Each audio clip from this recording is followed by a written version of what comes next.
Hey, it's Brent. At the time of recording this episode, Belize had 153 confirmed cases of COVID-19. The situation is changing daily, and that number may be out of date by the time you listen to this episode.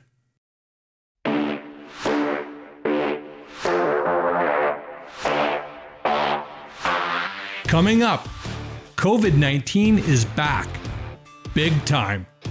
And some good news for the best little zoo in the world. You're listening to Brent's 2 Cents, the semi-serious thoughts of a guy in Belize. And now here's the host of this podcast from somewhere in Belize City, Brent Toombs.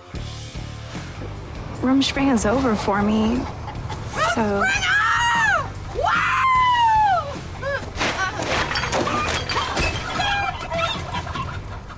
Yep, Rumspringa is over in Belize.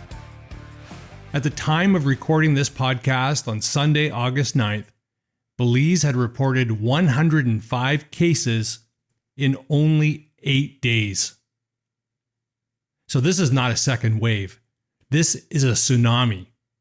And the area of the country taking the brunt of that tidal wave is San Pedro.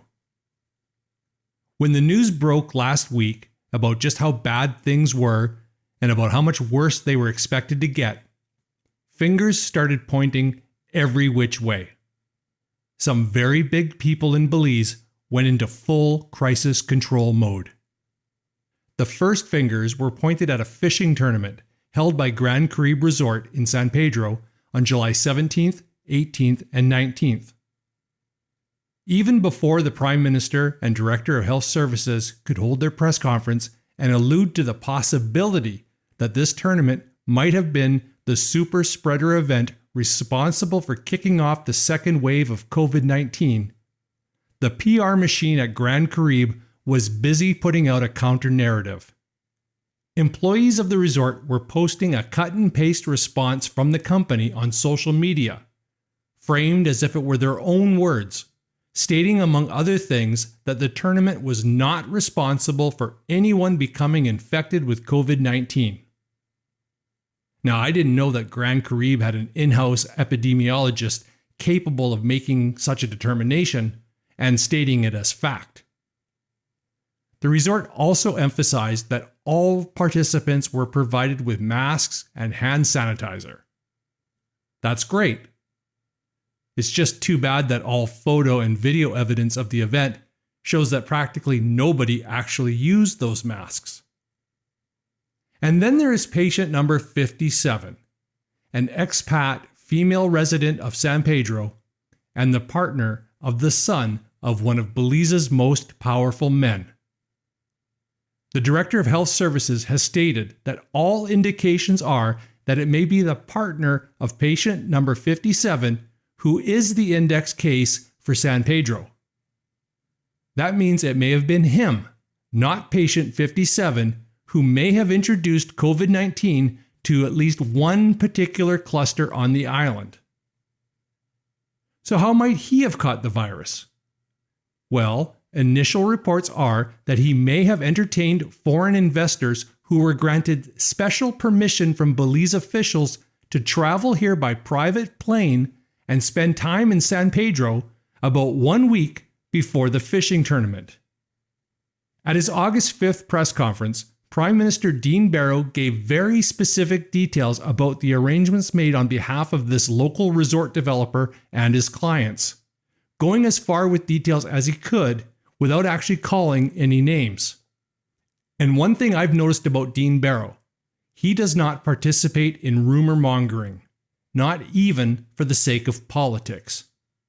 Soon after the dropping of this bombshell, the press conference was opened up to questions from the media.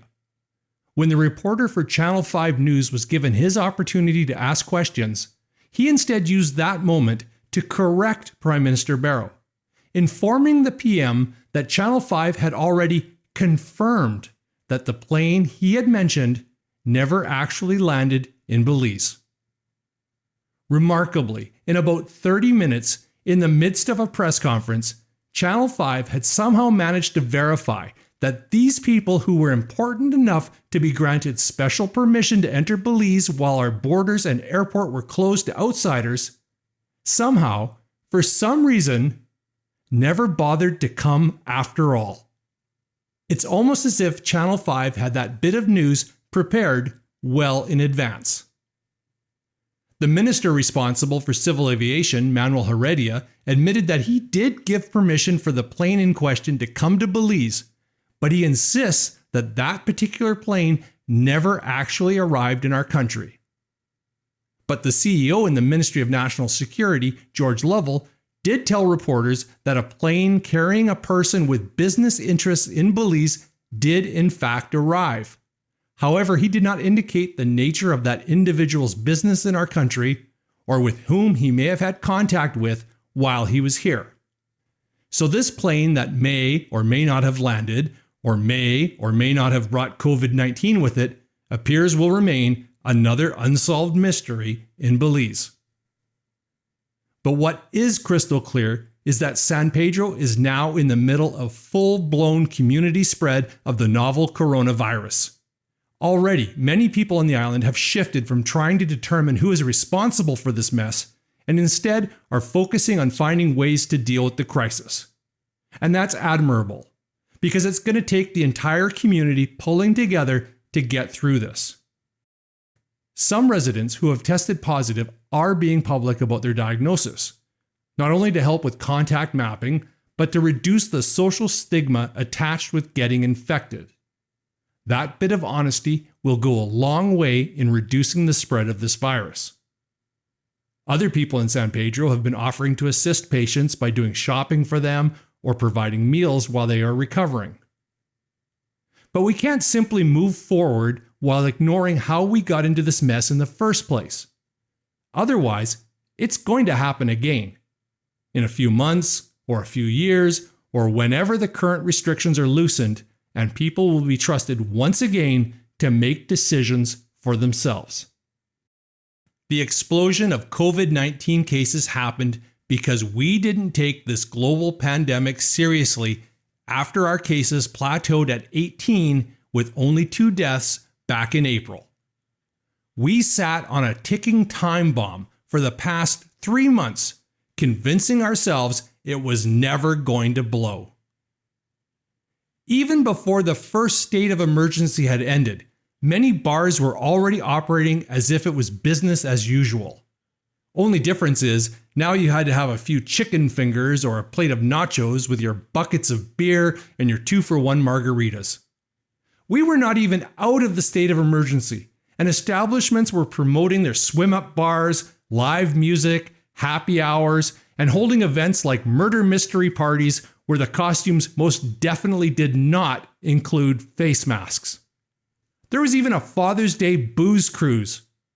All of this while we were under a state of emergency and bars and nightclubs were supposed to be closed. But hey, sell a few chicken fingers and pretend to be a restaurant, and it's all good. But the numbers started to move upward. 20, 22, 24. And then on July 1st, the state of emergency and all the restrictions ended, and Rumspringa began in Belize at full speed. Pool parties, sangria Sundays, margarita Mondays, thirsty Thursdays, foam parties, all while our COVID-19 numbers slowly climbed upward. Masks became something you wore on your chin, just in case you ran into a cop that might actually enforce the law. Physical distancing? Forget about it! And the COVID numbers continued to climb thanks to border jumpers and controlled repatriation. 26, 30, 34. Oh, those border jumpers were of concern back in June and July. But not so much because people thought that a border jumper was going to invade their little bubble of bacchanalia.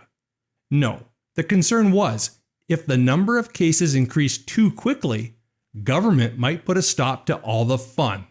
And everyone seemed to believe that we had until at least August 15th to enjoy the bash. 39, 43, 48. And the party went on. A fishing tournament, a wedding for 500 guests. Bars all over the country, especially in San Pedro, continued to be filled with happy patrons. Belmopan Day, nightclubs, party buses, water taxi terminals packed with people heading to the Keys to enjoy some fun in the sun every weekend, with no physical distancing during boarding and poor compliance for mandatory mask wearing while on board the vessels. And then the number of COVID-19 cases really started to climb. 9, including patient 57. And then came the explosion. 15 cases, then 14 more, then 28, then 32, and then another 7 to cap the worst week of the pandemic in Belize. And here we are as of Sunday, August 9th, with 153 cases. 119 of those currently active. We did this to ourselves. We had the opportunity to keep the situation under control, and we blew it. 119 active cases can become 1,000 or thousands of cases in a matter of weeks or months, because now we are talking about exponential increases. Take a look at what happened in Guatemala. They had 153 cases on April 4th. Today, they have over 56,000 cases of COVID-19 and over 2,000 deaths.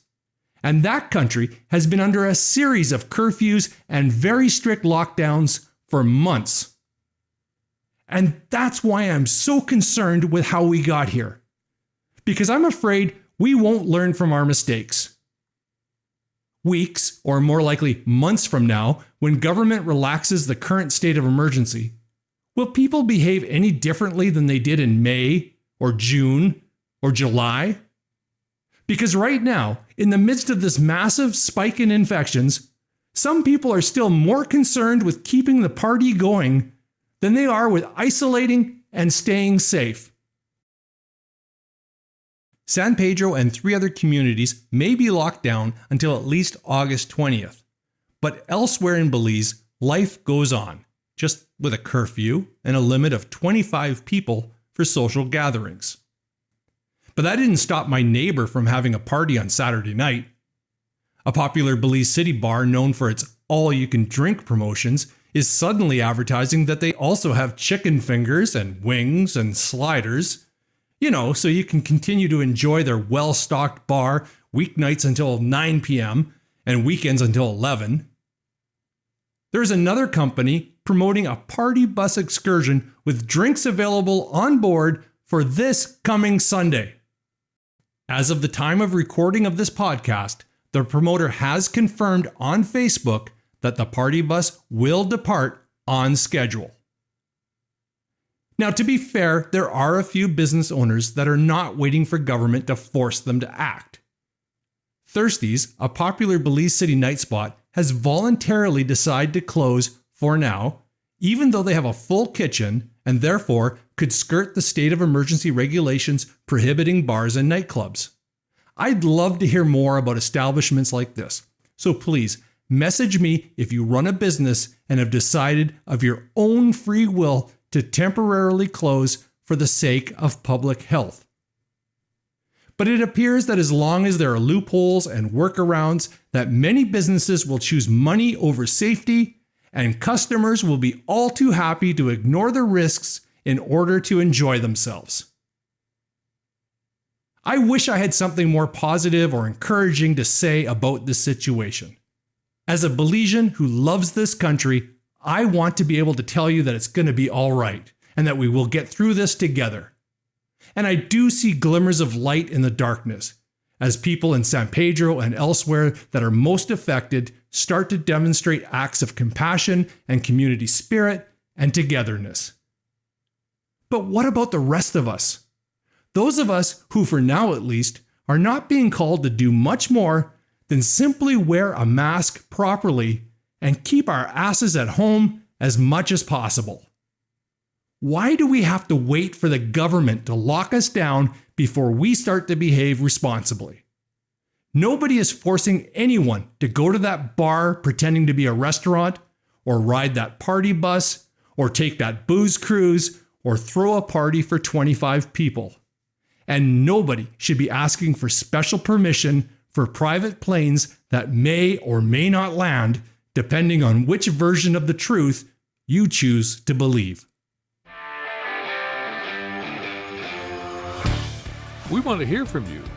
You can find Brent's 2 Cents on Twitter and Facebook at 2 Cents Belize, or email us at podcast@oxaproductions.com. That's OXA Productions with an S.com.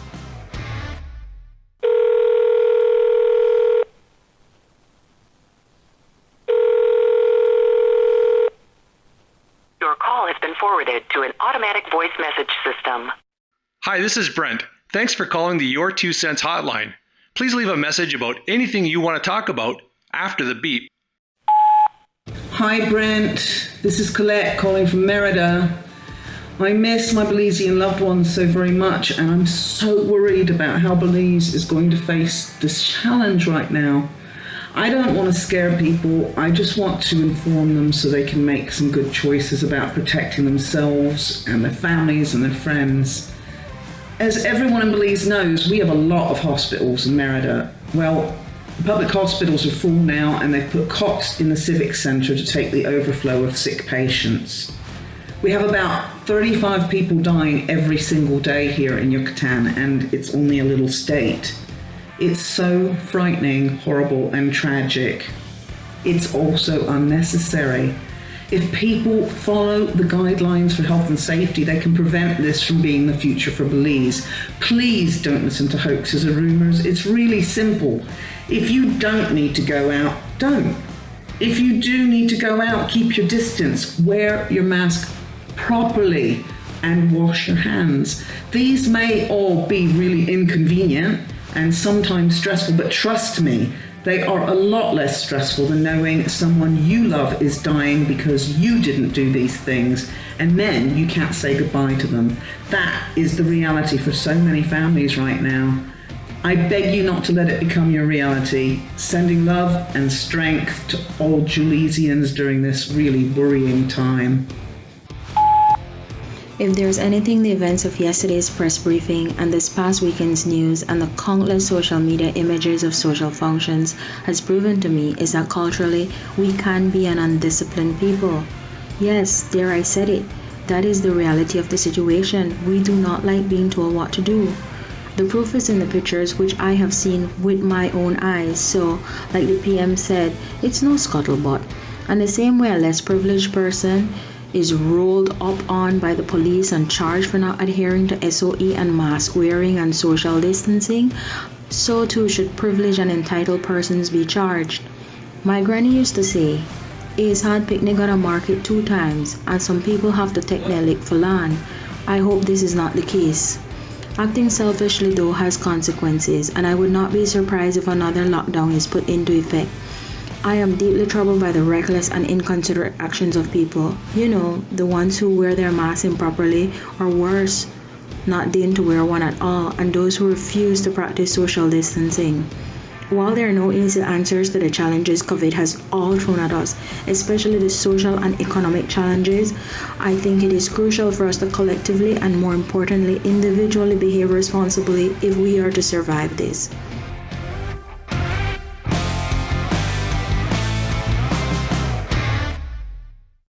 Okay, enough about COVID-19 for a moment. How about a bit of good news from Belize? On August 1st, the good people at Colorblind Multimedia teamed up with the Belize Zoo and Tropical Education Center to hold a fundraising telethon. Now, a lot of businesses and organizations have been hit hard by the economic downturn and loss of revenue due to the suspension of tourism in Belize. And the zoo is no exception. However, unlike other businesses that may be able to close up and keep their overhead expenses to a minimum, the zoo still has hundreds of animals that need to be fed every single day. So the hope was to raise $25,000. But thanks to the generosity of so many people in Belize and abroad, the zoo was actually able to exceed their goal, raising over $32,000. I had the pleasure to speak with Jamal, Andrew, and Bone, who is part of the management team at the Belize Zoo, about how they are feeling about this amazing show of community support. I can say on behalf of the whole team at the zoo, we are truly surprised, we're ecstatic, we're pleasantly shocked that we managed to not only meet but exceed the goal. Brent, we know we're trying to fundraise in a time where everyone is hurting. There's a lot of challenges across the board, and we've been consistently receiving support from our zoo supporters, from fans. But when we were approached by Colorblind Media to try out a telethon, which we've never done before, it's a novel way of fundraising for us. It's a novel way of call to action and participation from people. We hoped for the best, of course. We had hoped we'd raise a significant amount, but for us to meet that was beyond our expectations, and we truly are grateful to not only locals that tuned in and contributed, but also international supporters that even from abroad managed to find a way to log in to follow what was happening and give in their own way as well. So we're very pleased with the outcome. We're very happy. We're very grateful. And of course, the animals get to benefit at the end of the day. So we're happy on their behalf. Absolutely. And just explain how these funds will be used. Sure. So the zoo, and a little bit more on the background, because we are an NGO, we're a nonprofit, so we receive no financial support from the government of Belize. We are authorized under the Forest Department to house wildlife, but how we go about caring for them is entirely up to us. We're on our own. So since we were founded 37 years ago, the zoo has relied on admissions, memberships, donations, stays at the Tropical Education Center, grants, whatever you can think of. So the fact that COVID has impacted the tourism industry so significantly and visitation and so on has meant that we've had to really get even more creative with generating funds to support not only the animals but the 50 plus Belizeans that work at the zoo.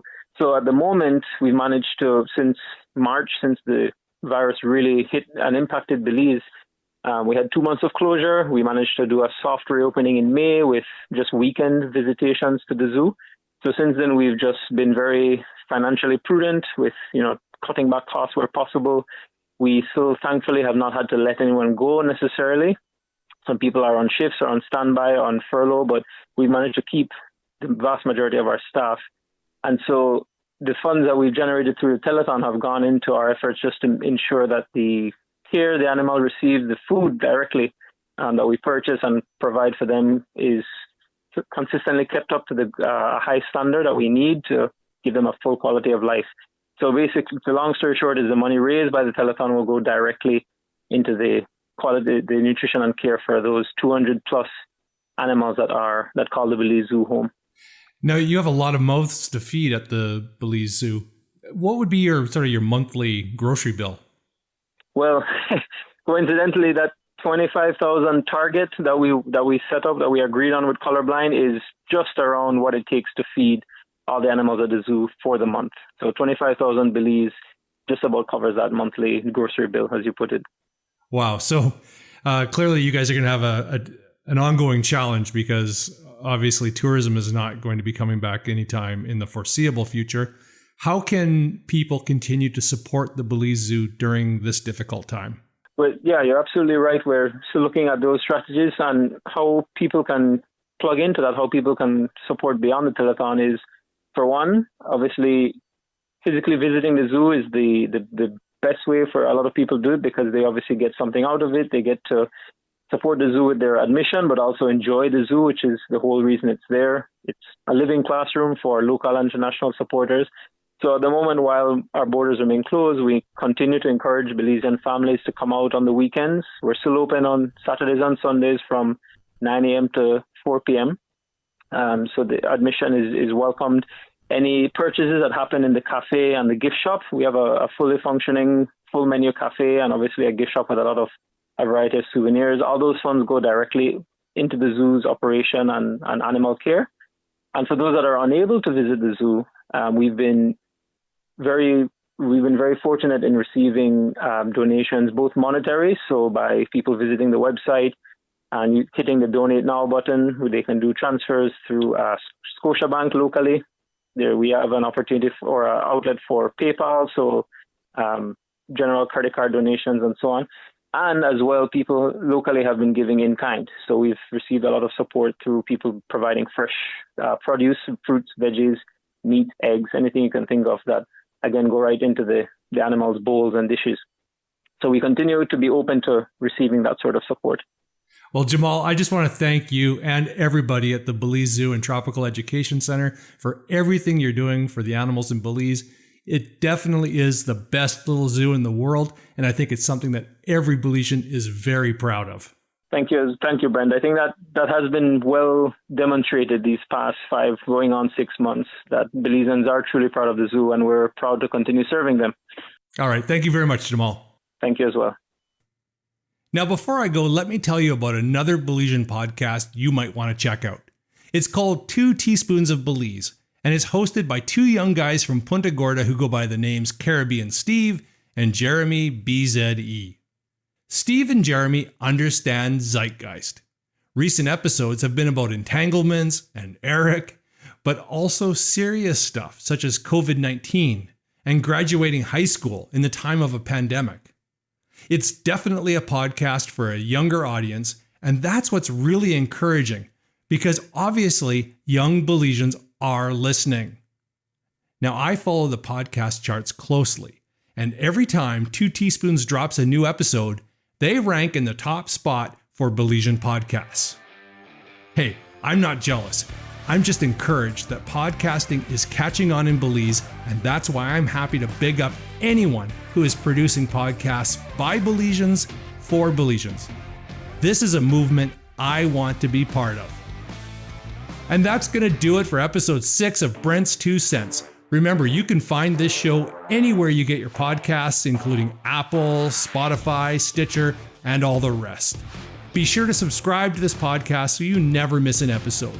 Once you subscribe, this podcast will magically appear in your device every Monday morning, and you'll be able to listen to it anytime or anywhere you choose. And if you really like the show, please don't forget to give it a 5-star rating and a review.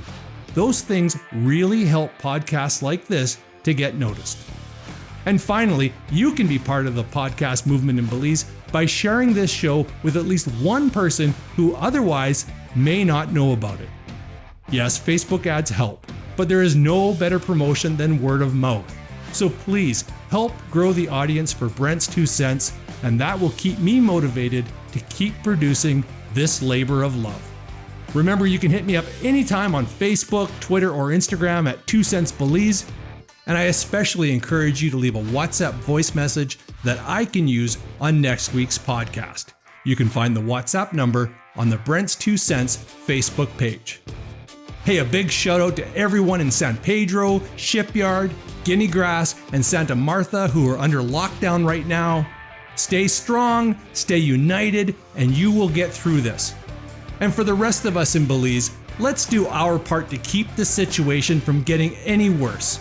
Stay home unless it's absolutely necessary to go out. Let's not wait for the government to lock down the rest of us just because we wouldn't do the right thing. And so until next week, stay safe, wash your hands, wear your mask, and most importantly, be nice to each other. Brent's 2 Cents is a presentation of OSHA Productions, Belize's affordable professional video production company.